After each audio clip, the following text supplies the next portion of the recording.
Yo lo que creo que el problema fundamentalmente para poder hablar y tener la voz de los chicos y de los adolescentes, a veces tiene que ver más con los adultos que rodean, porque son los que tienen que autorizar, y frente a determinada situación como de prejuicio de cómo le van a entrevistar al chico, qué le van a decir.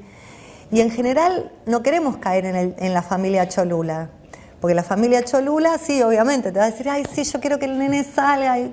Y la idea es tener los testimonios lo más auténticos posibles. Obviamente estoy hablando en casos en que los chicos no están involucrados en ningún tipo de delito, ni como víctimas ni como victimarios, ¿no? A veces sucede en los medios de comunicación masiva que hay grupos sobre los que se habla, pero que no hablan, ¿no? Entonces, eso creo que pasa en gran parte con los jóvenes, no completamente, pero pasa en gran parte con los jóvenes. Se habla bastante de los jóvenes, pero no hablan siempre ellos de sí mismos. Bueno, en el caso de los chicos hay que tener como muchísimo más cuidado todavía, porque los chicos difícilmente puedan hablar de sí mismos si es que no se va a buscar esa palabra, si no se la enmarca adecuadamente, ¿no? Entonces, con más razón, porque no es algo que tenga que ver con la voluntad de ellos, hay que hablar de ellos, pero procurar que su punto de vista, digamos, aparezca también, ¿no? Hay como un tema importante respecto de eso, de la potestad para que el chico hable. En general nosotros, para que hable un chico, llevamos una autorización, que es una autorización ya formal, que está escrita por la gente de asuntos jurídicos del canal, en donde un adulto responsable de ese chico tiene que firmar, su padre, para autorizar que su imagen se publique en la televisión. Entonces ese es sobre todo el miedo más grande, digamos, que el día de mañana aparezca el padre de alguno de esos chicos y diga, no, mi hijo quedó expuesto en una situación incómoda, y eso genere un juicio. ¿Y quiénes son las otras fuentes consultadas? Los representantes de los poderes públicos son apenas el 20% de las fuentes escuchadas. Luego, siguen los expertos en temas de infancia y adolescencia y, con muy poco lugar, un actor fundamental en la vida de los chicos y chicas, las organizaciones de la sociedad civil, con 4,3%. Casi el mismo porcentaje de noticias que no citan fuente alguna. De esta forma, la calidad de la información es lo que más se resiente. Creo que la rapidez con la que hay que producir la información tiene varias consecuencias. Una de ellas es que el periodista tiene menos tiempo y menos recursos para realizar una investigación con el procedimiento que le garantizaría una buena calidad. Entonces, en muchos de los casos, cuando yo tengo que cubrir una noticia que ocurre en el día y tengo que salir en el noticiero de la noche, y voy a aquella información que ya está circulando, que suele estar muy relacionada con aquella que impulsó la propia fuente, con la declaración, con el anuncio, con la gacetilla de prensa.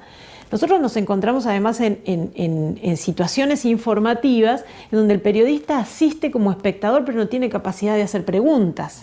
Entonces, vos no te queda otra que aceptar esa información que ya viene dada.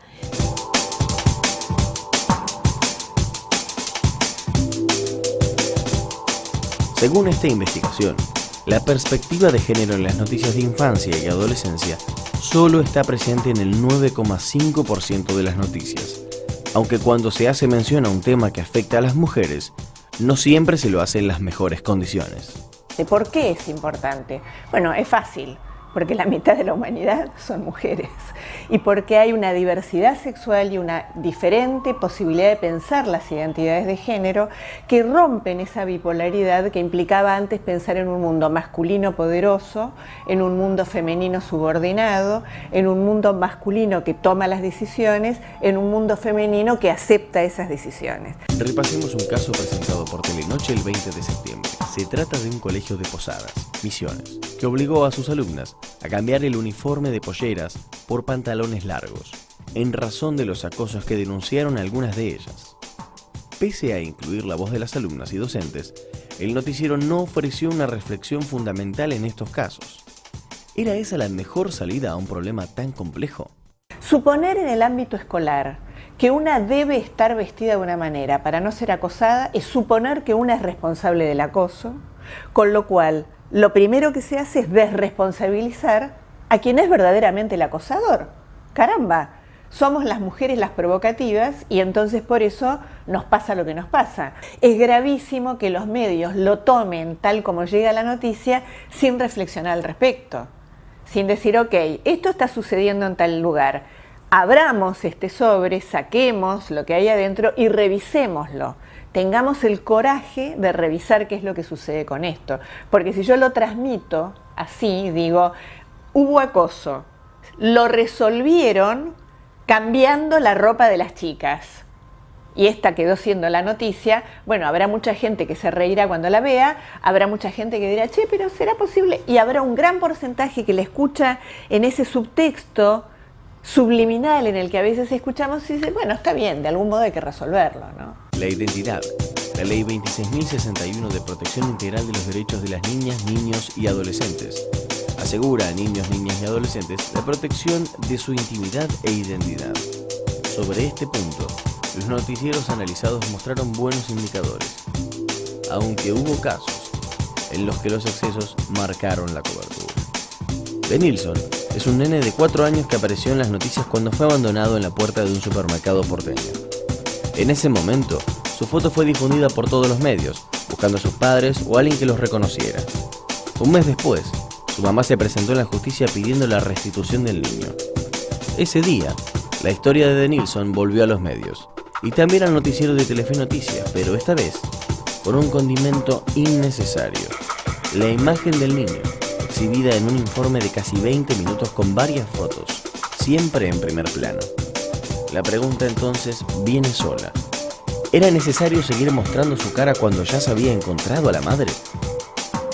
Cuando hablamos de responsabilidad periodística y hablamos de niños, niñas y adolescentes, hablamos de estas cosas. O sea, no es necesario llevar la tensión de este elástico a tal extremo que terminamos todos vulnerados como sociedad. Porque me parece que ahí el niñito de 4 años queda excesivamente visibilizado, a la mamá no la ayudamos y a mí como espectadora, la verdad es que no me aporta nada. No me resuelve nada. Seguramente una vez que apareció la mamá y demás, seguramente estuvo de más. De todas maneras, el rostro ya está en absolutamente todos los lados. Digo, el principio es, desde que arranca, ¿cómo controlás? Digo, podemos apuntar a la tele y decirle, la tele que es el mayor y más masivo medio de comunicación electrónico, perfecto. Entra acá. Acá está todo y sin ningún tipo de control. Sí, acá está todo. ¿Sí? Acá no hay control. Es de lo bueno que tiene esto, ¿eh?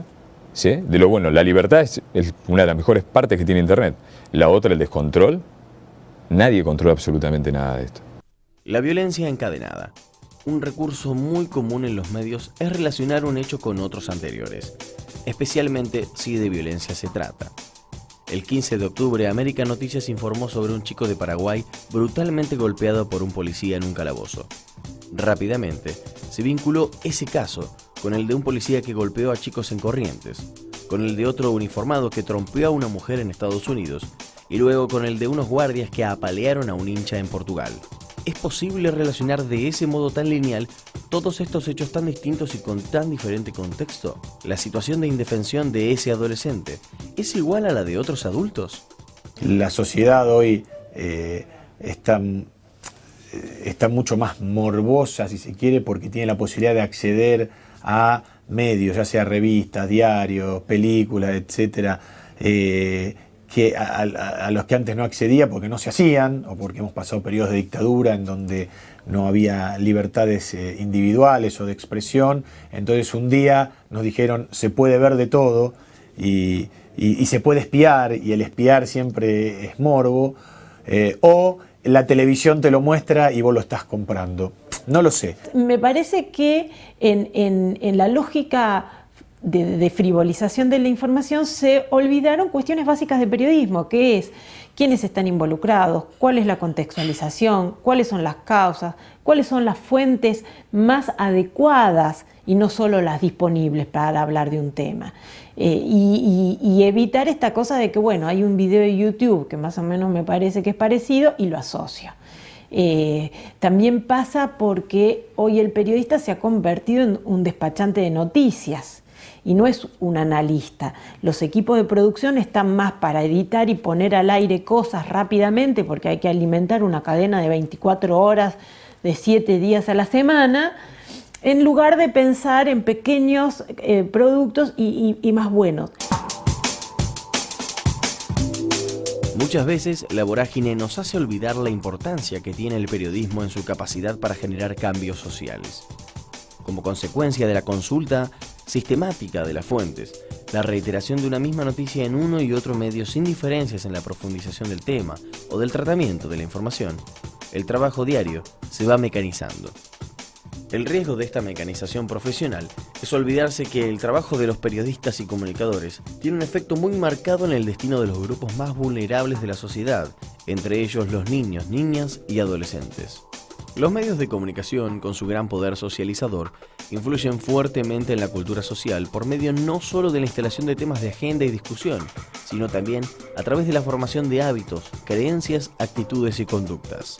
El noticiero tiene mucha importancia para la promoción de los derechos del niño, porque si hay un grupo que no puede defender sus propios derechos, no puede hablar por sí mismo, o no tiene acceso a los medios de comunicación, o no tiene, digamos, ningún tipo de poder simbólico, ese es el grupo de los niños.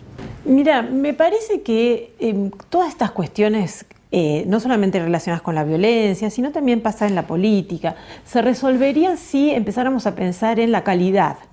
Porque fíjate qué linda paradoja, los medios dicen que se convirtieron en un negocio, pero yo no conozco muchos negocios que pudieran subsistir vendiendo productos de mala calidad mucho tiempo.